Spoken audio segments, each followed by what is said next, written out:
I thought I was just watching porn. I had no idea I was about to see my girlfriend being raped. And I'll never forget the moment she said my name. If you ever carried a truth so heavy you couldn't speak it out loud, this one's for you. What you're about to hear is something I've never told anyone. Not a friend, not a therapist, not even my family. If stories like this resonate with you, subscribe and let's get into it. There's a kind of numbness that comes after something truly traumatic. A dull, quiet ache that replaces every sharp emotion. That's where I've lived ever since that day. In a place where you stop feeling, not because it doesn't hurt, but because it hurts too much to feel. I never told anyone this. Not even Chloe. Not the full truth. Anyway, back then I was into porn. Not the overproduced, fake kind. I preferred the underground stuff. Amateur, raw, real, or at least what I thought was real. It was late one night. I remember the glow of my laptop screen in the dark, the tabs I had opened mindlessly clicking through thumbnails. Then I saw it. Chloe cheats on BF. I stared at it. The girl in the thumbnail looked exactly like my girlfriend. Same dark hair, same awkward smile, same small mole near her collarbone. I told myself it wasn't her. I clicked it anyway. From the second the video started, something felt off. The lighting was harsh and the audio echoed, but it wasn't the production that disturbed me. It was her. She looked confused, not just nervous, not just shy. She kept glancing off camera, eyes darting like she didn't know where she was. She looked drugged. Her limbs were loose, her posture slouched, her face emotionless. But the worst part? The guy behind the camera asked, "What's your boyfriend's name?" And she said my name. Clear as day. My heart started racing. My hand was shaking. I felt cold. My stomach turned like I was going to throw up. It was her. It was Chloe. I watched in horror as the man began touching her. No, manhandling her. She barely responded. Just flopped like she wasn't really in her body. It wasn't sex. It was an assault. And there it was, on some random site. Just over 1,000 views. 1,000 people had watched this.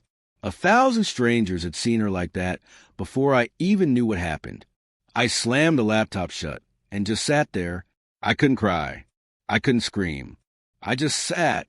I felt disgusted with her at first. That horrible, ugly instinct. How could she do this? But the longer I thought about it, I knew this wasn't cheating. This was something else. This was rape. The next morning, I reported the video to Revenge Porn Trust. I obsessively refreshed the page for days until it finally disappeared. Gone. Like it had never existed. But I knew I had to ask her. And I did.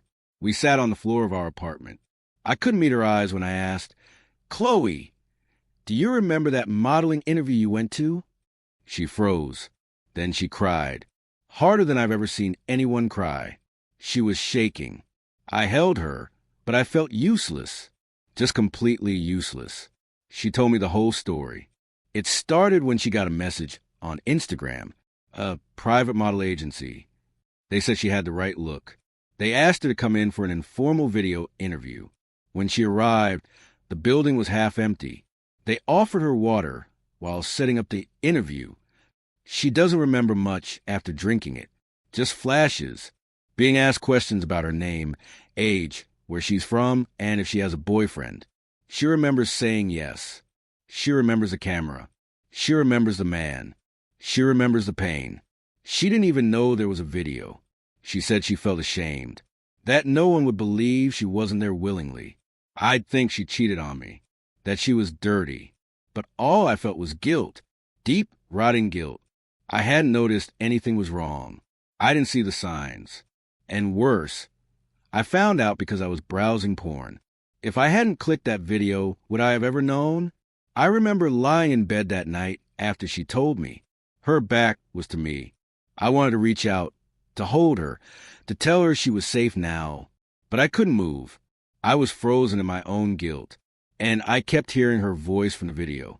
That dazed, faraway voice saying my name.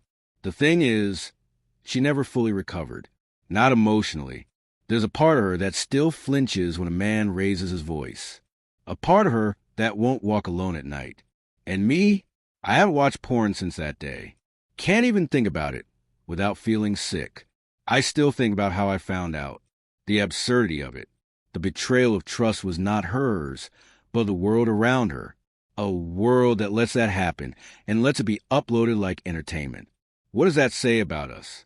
I don't know if telling this story makes anything better. It doesn't erase what happened, but maybe saying out loud is a first step toward something. Because of carrying it in silence, that was slowly killing me. If this story hit you in the chest like it did me, hit the like button. Share your thoughts in the comments. Have you ever carried something so heavy you couldn't speak until now?